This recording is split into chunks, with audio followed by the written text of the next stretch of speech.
পুজোর ব্রতকথা। এক গ্রামে ছিল এক ব্রাহ্মণ বহু কষ্টে ভিক্ষা করে কাটাতো জীবন। উম্ন ঝুম্ন তাদের দুই মেয়ে ছিল, পিঠে খেতে ব্রাহ্মণের মনে সাধ হলো। ভিক্ষা করি ব্রাহ্মণ পিঠের জোগাড় করে, সন্ধ্যাকালে আনি তাহা দিল ব্রাহ্মণীরে। রাত্রিরেতে ব্রাহ্মণী পিঠে করিতে লাগিল, গৃহপাশে বসে বামুন গুনিতে লাগিল। পিঠে তৈরি হলে বামুন বসিল খাইতে, ব্রাহ্মণী আনিয়া পিঠে দিল তার পাতে। দুইখানি পিঠে কম হইতে দেখিয়া রাগেতে ব্রাহ্মণ যেন উঠিল জ্বলিয়া। ভয় পেয়ে ব্রাহ্মণী তবে বলে বামুনেরে, দুটি পিঠে দিছি আমি দুইটি কন্যারে। একদা ব্রাহ্মণ আসি ব্রাহ্মণীরে কয়, কন্যাদ্বয়ে লয়ে যাব পিসির আলয়। শুনিয়া ব্রাহ্মণী খুব দুঃখিত হইল, স্বামীর ওপরে কিছু বলিতে না পারিল।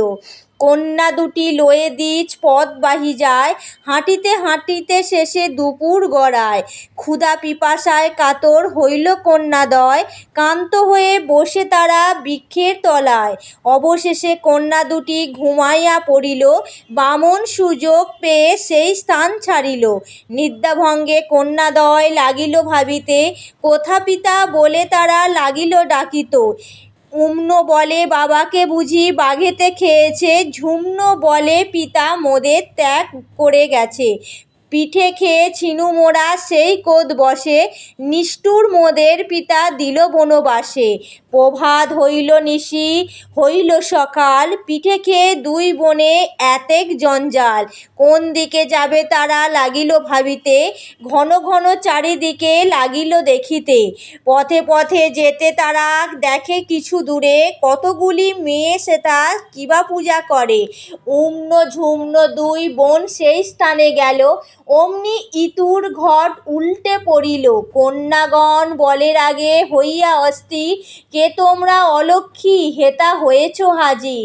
উম্ন ঝুম্ন সব কথা বলে কন্যাগণে, শুনে সব কন্যাদের দুঃখ হয় মনে। কন্যাগণ বলে তবে শুনো মন দিয়া, ইতুপুতা করো দুঃখ যাইবে ঘুচিয়া। উম্ন ঝুম্ন শুনি তাহা তরা স্নান করে, কন্যাগণ সঙ্গে তারা ইতুব্রত করে। ব্রত শেষে ইতু পাশে বলে দুই বোন, বাপ মার দুঃখ ইতু করো বিমোচন। ধনধান্যে গৃহে যেন পূর্ণ হয়ে যায়, বর দাও সব ইচ্ছা যেন পূর্ণ হয়। ঘট লয়ে দুই বোন যায় গৃহপানে, গৃহে আসে দাঁড়াইল বাড়ির উঠানে। ধন ঐশ্বর্য পেয়ে দিজ ইতুর কৃপাতে, অট্টালিকা মাঝে বাস করে আনন্দেতে। কন্যাদ্বয়ে দেখে দিজ লাগিল বলিতে, এতদিন পরে তোরা এলি কোথা হতে। পিতা বাক্য শুনি কন্যাদ্বয় অভিমানে, বলে ধনী হইয়াছে মোদের কারণে। ইতুব্রত করি মোরা অতি ভক্তি ভরে, তাই তুমি রহিয়াছ সুখের মাঝারে।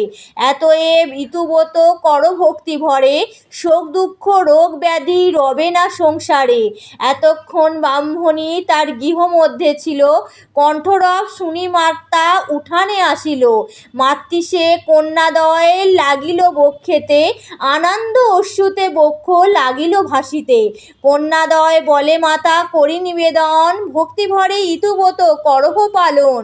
শুনিয়া ব্রাহ্মণী তাহা অতি ভক্তি ভরে, ইতুব্রত করে সবে প্রতি রবিবারে। ইতুর কৃপায় সব দুঃখ গেল দূর, দরিদ্র ব্রাহ্মণ রাজ ঐশ্বর্য পাইল। উম্নর বিবাহ হইল রাজপুত্রর সাথে, ঝুম্নর বিবাহ হইল মন্ত্রীপুত্রর সাথে। যথাকালে ব্রাহ্মণের এক পুত্র হয়, রূপবান গুণবান সর্বগুণময়। সবে মিলে ইতুব্রত করিতে লাগিল, দিনে দিনে ধন ঐশ্বর্য বাড়িতে লাগিল। যেই নারী এই ব্রত করে ভক্তি ভরে, অভাব রহে না কিছু তাহার সংসারে। ভক্তি ভরে ব্রত কথা যেই জন শোনে, রোগ শোক দুঃখ তার রহে না ভবনে। ইতুব্রত কথা হেতা হইল সমর্পণ, সবে মিলে করো সবে শ্রী হরির স্মরণ। অথ ইতু পূজার ব্রত কথা সমাপ্ত।